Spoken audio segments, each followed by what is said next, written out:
Hey, that was the wedding song. And the Natsarim are the bride. Not many people know what that word Natsarim is. Natsarim are the branches of the teachings of Yahusha. At Yehukanan, or John chapter 15 verse 5, Yahusha said, Ani hagafen, I am the vine, Atah hanatsarim, you are the Natsarim. So he named us. Well, Natsarim don't do silly things, hopefully, but I just got this in the mail a week or so ago. It was in our neighborhood mailbox, and it's some kind of a Easter, E-A-S-T-E-R, egg hunt thing. Excuse me, we're not supposed to say those words. And because, see, this is the Earth Mother. And these are for adults. Look at this little bunny rabbit and the eggs. That's fertility. That's the thing that they've been teaching children. And like I mentioned in one of the videos recently, they're dropping eggs or some kind of plastic eggs with candy in them to have an egg hunt. They're dropping them out of a helicopter. I'm going to pitch this in the garbage. Hey, we're going to talk about something interesting today, what the Natsarim were like through the ages and what they were called. They've been named a lot of things. They lived in the passes, the valleys, of the walled valleys, hiding from the magisterium because they were killing them. There were 83 million people killed over 600 years because they were not following the rules of the magisterium. I want to recommend Natsarim writings, articles that we write today that discuss what's wrong and how to get back. The website to go to is torazone.net. And here's one of the things they're doing. They're changing time. They're changing the order of the days of the week. And this is a fulfillment of Daniel 7, verse 25. They've been changing time and Torah and law. And this is another tract that you can get. Each of these tracts I'm showing you are 4 pages. This is one called Love, an Introduction to the BYNV. And you can get this as a free download at torazone.net. And here is one that you will really appreciate having. The information in here, I'm going to read some of it today, and it is about the Natsarim. We are the Natsarim. That's what it's called. And we're going to go into the inside of this and show you what some of the circus fathers had to say about us. The magisterium. They call it the CHURCH fathers. And they come in 2 groups. There's the pre-Nicene fathers, because Nicaea was such an earthquake. And the post-Nicene fathers. Today we have the last Natsarim on the earth. Here's a book about it. This book is available at Amazon.com, or you can buy it from our website, torazone.net. And there's about 22 other books. And let's get into this. I'm going to show you my screen, and I'm going to show you what some of the circus fathers said about us. Okay? Just wait for it. Okay, the so-called Gospels, the writings of the first Natsarim. Let's look at what the circus fathers had to say concerning the Natsarim in their own words. The 4th century circus father, Epiphanius, gave a detailed description of the Natsarim. Quote, "We shall now especially consider heretics who, call themselves Natsarim. They are mainly Jews and nothing else. They make use not only of the New Testament, but they also, in a way, the Old Testament of the Jews. For they do not forbid the books of the law, the prophets, and the writings, so that they are approved of by the Jews, from whom the Natsarim do not differ in anything, and they profess all the dogmas pertaining to the prescriptions of the law and to the customs of the Jews, except they believe in Mashiach. Let's back up here for a moment and think about this. This reference to the Old Testament and the New Testament, these are considered to be the writings today, dividing Scripture from what we call Genesis to Malachi. And then the Gospels, which people understand to be Matthew, Mark, Luke, John, all through Revelation. Now, there's no division in Scripture. They are taught that these are written in that there's a New Testament of some sort. Well, it's really not a testament. It's the Old Covenant versus the renewed covenant in Yahushua's blood.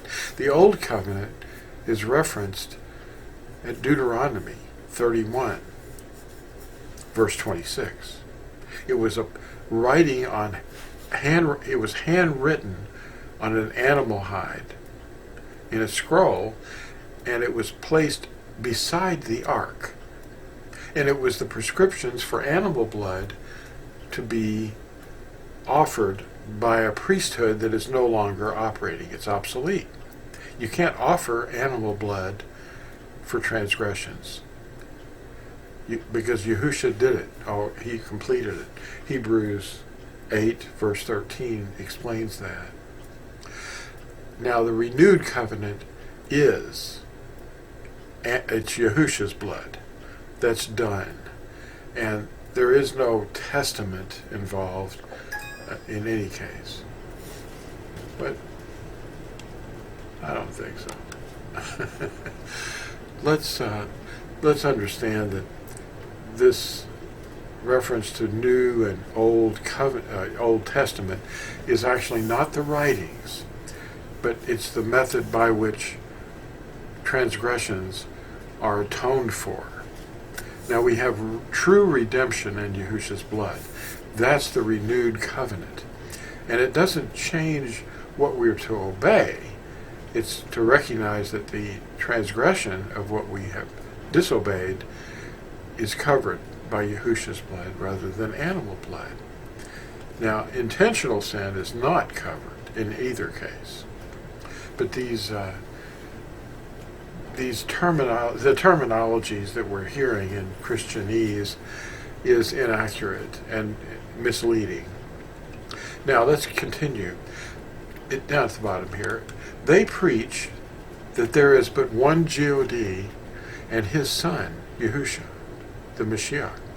But they are very learned in the Hebrew language, for they, like the Jews, read the whole law, then the prophets.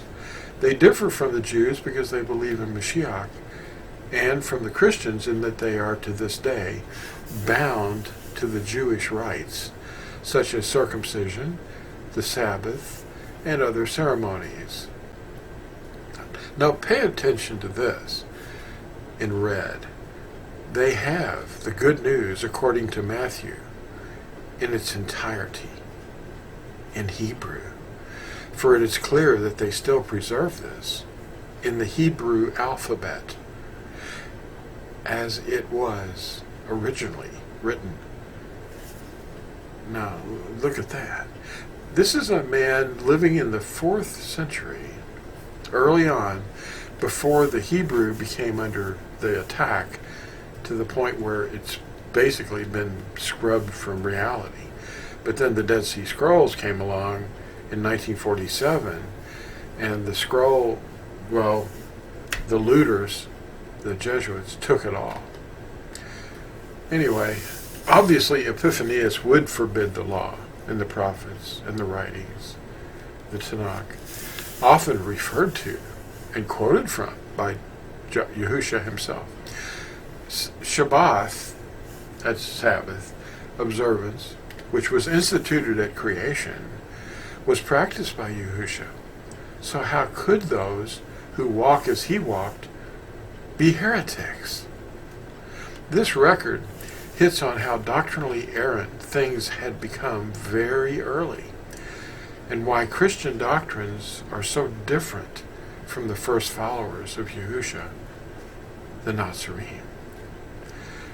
Now, after Irenaeus, a new flagrant error crept in called apostolic succession, along with the idea that the circus hierarchy could supersede or alter any commandment and usurp the title Israel for itself. Of course, Israel is Yisrael. That's defined here. The Y is something that is a prefix, and then the root word is shar, to rule like a prince, with Elohim, which is at the tail end here. There is evidence that the Natsarim continued to exist until at least the 13th century. Actually, we've always been here, but we've been kind of invisible. Now we're becoming, well, the last Nazareim are here to announce as emissaries the coming of Yahusha. The Catholic writings of Bonacursus against the heretics refers to Natsarim, only he calls them Nazarenes. They were also labeled Pasagini because they lived in the passes and cliffs. We were known as Waldensians because we lived in the walled valleys to hide from the magisterium. Bonacursus says, quote, "Let those who are not yet acquainted with them please note how perverse their belief and doctrine are. First, they teach that we should obey the law of Moshe, according to the letter, the Sabbath, and circumcision, and the legal precepts still being in force. Furthermore, to increase their error, they condemn and reject all the circus fathers and the whole Roman circus." Unquote. We're still around in the 13th century. Now, these are letters in books written by these Christian teachers. The Natsarim still obey that old law. That's the eternal covenant, the Ten Commandments, as it is written. And we still reject all the circus fathers and the whole Roman circus. We're made up of all the tribes in captivity among the nations, as the prodigal son of the parable found himself. When he came to himself, in other words, remembered what he was supposed to be doing and who he was, he returned to the covenant, the Father's household, the Torah. Today, this is considered perverse or legalistic. Well, don't you want to be legal? What's wrong with that? Who told you that you should disobey? We are those described at Revelation 12 and Revelation 14. We hold to the testimony of Yahusha, and we confess Yahusha, the only name of deliverance, and expose lawlessness by showing the world we obey the commandments of Yahuwah. For this we are branded as perverse heretics. We call on the Hebrew name, Yahusha, and this name is based on the name of Yahuwah, written right there in purple. We have never been part of the accepted whole. Tertullus, a hired accuser of Paul, addressed the ruler Felix with these words at Acts 24, verse 5. Quote, "For we have found this man a pestilent fellow and a mover of sedition among all the Yahudim throughout the world, and a ringleader of the sect of the Natsarim." That's right there in your in your translation. We are the Natsarim, the true bride of Yahusha. Thanks for watching. We'll see you in the next exciting video. Bye.